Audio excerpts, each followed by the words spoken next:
You each hold a special power, the power to determine what America means. The powerful have always known their answer. America, in their view, is an arena of supremacy, where only a select few are allowed freedom, where not all are created equal.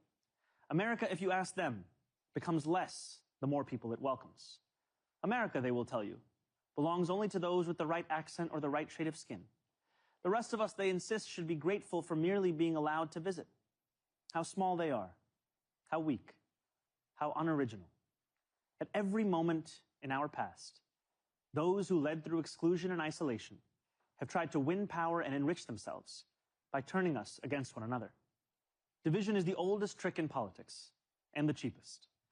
But time and again, including 250 years ago, those forces of division have been vanquished by the forces of progress. As Thomas Paine once wrote, "This new world hath been the asylum for the persecuted lovers of civil and religious liberty. Hither have they fled." And yet today, too many of our leaders do not believe in a vision of this nation as an asylum for the persecuted, but rather as one that persecutes those seeking asylum. As we mark 250 years, what do we see? We see a city of contradictions within a nation of contradictions. We see the wealthiest country in the history of the world, one where children go to sleep hungry while the world's first trillionaire hungers for more.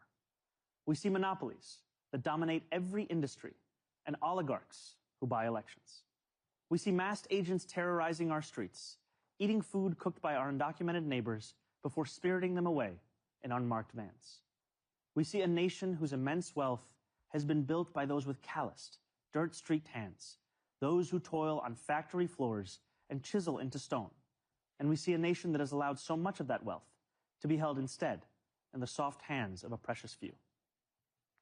Yes, we see America in a health insurance industry that exploits the sick, but that is not all we see when we look for America. We see it too in the nurse who works a double shift and then stops on her way home to check on an ailing neighbor. Yes, we see America in corporate landlords for whom negligence is a business model.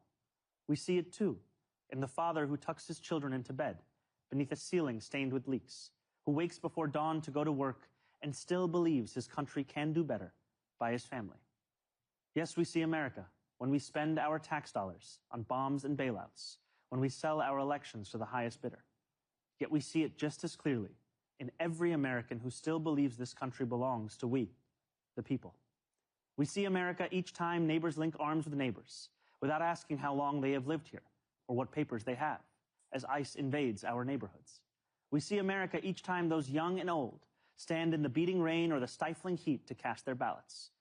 We see America each time working people demand more, not just for themselves, but for their fellow Americans.